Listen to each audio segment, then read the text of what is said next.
মুসলমানদের দিয়ে জাতীয় সংসদ তৈরি করা হলো।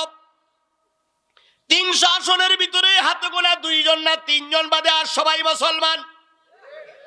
অথচ ওই জাতীয় সংসদে একটা বারের জন্য এমপিদের মুখ থেকে কথা আসে না, আল্লাহ আমারে ক্ষমতায় দিয়েছে আলহামদুলিল্লাহ। বরং বড় বড় মুফতিরা ওখানে যে ফতোয়া দেয়। বাংলাদেশের জাতীয় সংসদের সবচেয়ে বড় মুফতির নাম ছিল মমতাজ। এই মমতাজ সিয়াসেত তার হাদিস পড়া মানুষ, কি হাদিস পড়া মানুষ। আবার উনি জাতীয় সংসদটা গানের আসরে পরিণত করেছিল। আল্লাহ বলল, তুই আমারে ভুলে দিয়ে এখানে গান বাজনা শুরু করলি। আলেম ওলামাদের টাকা দিয়ে জাতীয় সংসদ চলে, এই মসজিদের ইমাম দিয়ে জাতীয় সংসদ চলে, এই মাওলানার টাকা দিয়ে জাতীয় সংসদ চলে। সেই জায়গায় গান বাজনা শুরু করলি, অপবিত্র করলি জাতীয় সংসদ। আমি আল্লাহ ক্ষমতা দিয়েছিলাম, আবার তোর ক্ষমতা ছিনাইয়া নিলাম। তাফসিরুল কোরআন মাহফিল মানে কি? তাফসির মানে হলো ব্যাখ্যা, আর কোরআন মানে কি? কোরআন। যেই মাহফিলে কোরআনের ব্যাখ্যা করা হয়, কোরআন থেকে ব্যাখ্যা করা হয়, সেই মাহফিলটার নাম হচ্ছে তাফসিরুল কোরআন মাহফিল। এবার বলুন তো, কোরআনে সূরা আছে কয়টা? 114টা সূরা।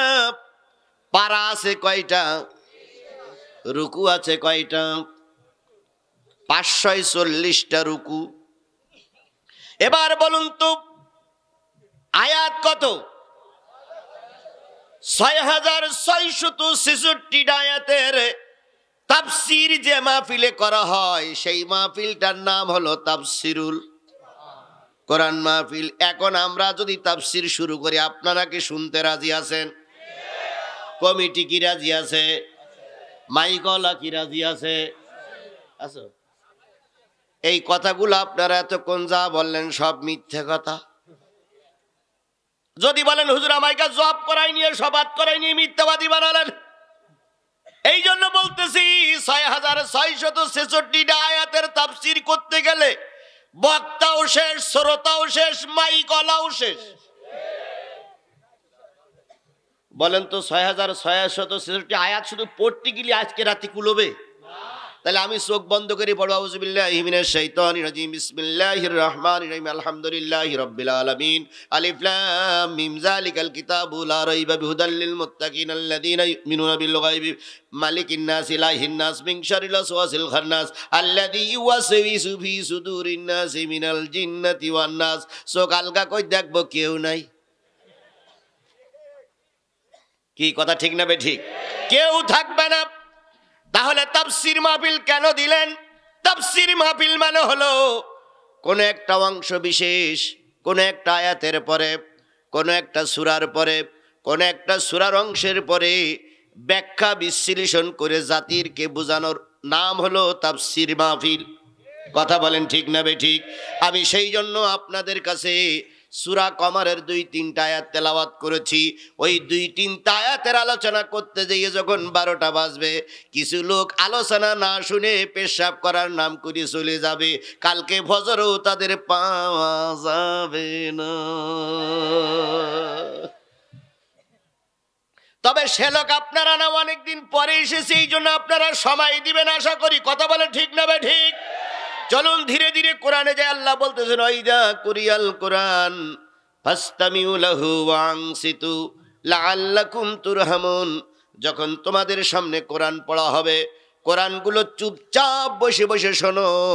আশা করা যায় আল্লাহ পাক রহমত দিয়ে ভরে দেবে। তাহলে চুপচাপ বসে বসে কোরআন শরীফ শুনলে রহমত করবে কি? আরো জোরে বলেন, রহমত করবে কি?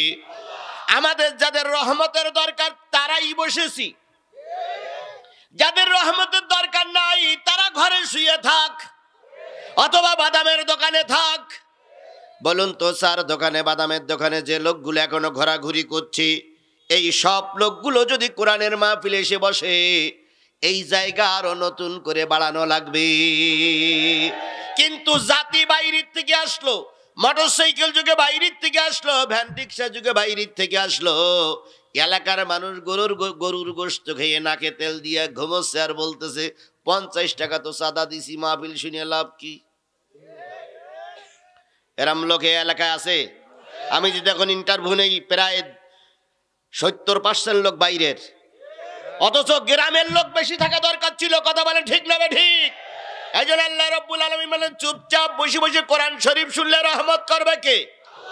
1 খণ্ড 2 খণ্ড 3 খণ্ডের মুসলমান চুপচাপ বসে কোরআন শরীফ শুনলে রহমত করবেন আল্লাহ। আল্লাহর ওয়াদা সত্য না মিথ্যা? তাহলে আল্লাহ বলেছেন বসে বসে কোরআন শোনো, রহমত করবো আমি আল্লাহ। আল্লাহর রহমত না নিয়ে আমরা কেউ বাড়ি যাব না। প্রথম কথা শেষ। 2 নম্বর আল্লাহ বলতেছেন, ওমান আরাদা আন যিকরি, যারা আমার জিকির ভুলে যাবে, ওমান আরাদা আন যিকরি ফাইন্না লাহু মাঈশাতান দানকা ওয়া নাহশুরুহু ইয়াওমাল কিয়ামাতি আ'মা ক্বালা রাব্বি লিমা হাশারতানি আ'মা ওয়া ক্বাদ কুনতু বাসীরা। যারা আমার জিকির ভুলে যাবে এই পৃথিবীতে তারা লাঞ্ছিত, অপমানিত, অপদস্থ হবে, আর কিয়ামতের দিন আমি আল্লাহ পাক তাদেরকে অন্ধ করে উঠাবো। জিকির মানে কি? স্মরণ। কার স্মরণ? কোন জায়গায়? সর্ব জায়গায় কার স্মরণ হবে? মসজিদে গেলে আল্লাহ আল্লাহ জিকির করবেন, মাদ্রাসায় গেলে কোরআন হাদিস পড়বেন, আর ইউনিয়ন পরিষদে গেলে তাগুতির তাবেদারি করবেন। আল্লাহর জিকির হচ্ছে না। তাহলে মসজিদে যে আল্লাহ, মাদ্রাসায়ও মসজিদে যে আল্লাহ, মাদ্রাসায় যে আল্লাহ, ইউনিয়ন পরিষদে, থানায়, উপজেলা পরিষদে, তারপরে কি জাতীয় সংসদে, বঙ্গভবনে, এইটা যদি আমরা মেনে চলতাম জাতির কপালে এত দুর্দশা ঘটতো না। মুসলমানদের দিয়ে জাতীয় সংসদ তৈরি করা হলো। 300 আসনের ভিতরে হাতে গোনা 2 জন না 3 জন বাদে আর সবাই মুসলমান। অথচ ওই জাতীয় সংসদে একটা বারের জন্য এমপিদের মুখ থেকে কথা আসে না, আল্লাহ আমারে ক্ষমতায় দিয়েছে আলহামদুলিল্লাহ। বরং বড় বড় মুফতিরা ওখানে যেই ফতোয়া দেয়। বাংলাদেশের জাতীয় সংসদের সবচেয়ে বড় মুফতির নাম ছিল মমতাজ। এই মমতাজ সিয়াসেত, তার হাদিস পড়া মানুষ। কি হাদিস পড়া মানুষ। আবার উনি জাতীয় সংসদটা গানের আসরে পরিণত করেছিল। আল্লাহ বলল, তুই আমারে ভুলে দিয়ে এখানে গান বাজনা শুরু করলি। আলেম ওলামাদের টাকা দিয়ে জাতীয় সংসদ চলে, এই মসজিদের ইমাম দিয়ে জাতীয় সংসদ চলে, এই মাওলানার টাকা দিয়ে জাতীয় সংসদ চলে। সেই জায়গায় গান বাজনা শুরু করলি, অপবিত্র করলি জাতীয় সংসদ। আমি আল্লাহ ক্ষমতা দিয়েছিলাম, আবার তোর ক্ষমতা ছিনাইয়া নিলাম।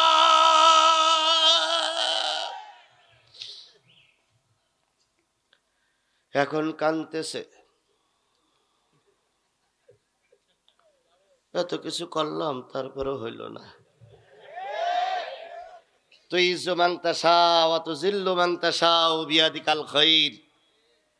শুধু প্রধানমন্ত্রীর কাছের লোক থাকলে হবে না, প্রধানমন্ত্রীর ডান হাত বাম হাতের লোক থাকলে হবে না। আল্লাহ যদি না দেয়, তোমার প্রতীক থাকার পরও প্রতীক কোন দিক থেকে উড়ে যাবে ঠিক পাবা না। এই জন্য আমার জিকির যারা ভুলে যাবে এই পৃথিবীতে তারা লাঞ্ছিত, অপমানিত, অপদস্থ হবে, আর কিয়ামতের দিন আমি আল্লাহ পাক তারে অন্ধ করে উঠাবো। কি করে উঠাবে? ক্বালা রাব্বি লিমা হাশারতানি আ'মা। অন্ধ লোকগুলো বলবে, আল্লাহ তুমি আমার অন্ধ করে উঠালে কেন? আমার তো 2টো চোখ ছিল। আল্লাহ বলবে, তোর চোখ দিয়েছিলাম আর তোর সামনে দিয়েছিলাম কি? তোর সামনে দিয়েছিলাম কি? তুই যেমন চোখ দিয়ে কোরআন দেখিসনি, কোরআনওয়ালাদের দেখিসনি, কোরআনের মাহফিল দেখিসনি, বাড়ির পাশে কোরআনের মাহফিল হয়েছে সেখানে যাইস নাই, আলেম ওলামাদের কাছ থেকে দোয়া নিস নাই, আলেম ওলামাদের দেখিসনি, তোর চোখটা যেমন আলেম ওলামাদের থেকে পৃথক ছিল, আমি আল্লাহ পাক আজকে তোর চোখ অন্ধ করে দিলাম, যাতে করে তুই আল্লাহ, আমি আল্লাহ আমারে দেখতে না পাস। সেদিন জান্নাত দেখা যাবে না, জাহান্নাম দেখা যাবে না, শুধু কষ্ট আর কষ্ট। এই জন্য আমরা যদি রোজ কিয়ামতের দিন চোখ নিয়ে উঠতে চাই, আজকের চোখ দিতে হবে কোন দিকে? আরো জোরে বলেন, চোখ দিতে হবে কোন দিকে? আজকে যারা চোখটারে কোরআনের দিকে দিলেন, কিয়ামতের দিন আল্লাহ পাক এই চোখ নিয়ে আপনার জান্নাতে দিয়ে দেবে।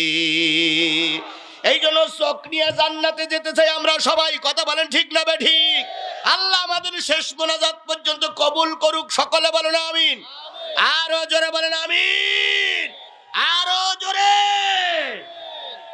কোন সূরা তেলাওয়াত করেছি? আর দেরি করার দরকার নাই।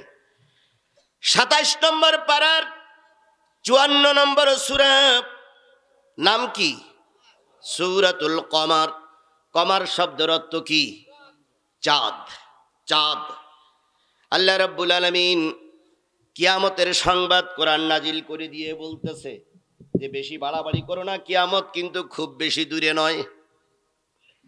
ইকতারাবাতিস সাআ ওয়ানশাক্কাল কমার। চন্দ্র দ্বিখণ্ডিত হয়ে গেছে, কিয়ামত নিকটবর্তী এসে গেছে। আচ্ছা, যখন বলি যে ভোট নিকটবর্তী এসে গেছে, কয়দিন বাকি থাকে? খুব বেশি দিন বাকি থাকে না, মনে হয়নি তাড়াতাড়ি এসে গেছে। ঢাকার থেকে এক ভাই বাড়ি আসতেছে, গয়হাট্টার লোক। এখন স্ত্রী জিজ্ঞেস করছে কত দূর? ওই খুব নিকটে। তার মানে কি বোঝা গেল? উল্লাপাড়া পর্যন্ত আইছে, তাই না? এই জন্য আল্লাহ বলতেছে কিয়ামত নিকটবর্তী হয়ে গেছে, কারণ চন্দ্র দ্বিখণ্ডিত হয়ে গেছে। চন্দ্র দ্বিখণ্ডিত হয়ে গেছে, তার মানে কিয়ামত নিকটবর্তী হয়ে গেছে। এরপরে ওই আয়াতটা পরে যাচ্ছে, তাহলে কিয়ামত নিকটবর্তী হয়ে গেছে, চন্দ্র দ্বিখণ্ডিত হয়ে গেছে। এই দ্বারা আল্লাহ বুঝাচ্ছে, এই দ্বারা আল্লাহ বুঝাচ্ছে তোমরা আর দেরি করো না, তৈরি হও, কিয়ামত এসে গেছে।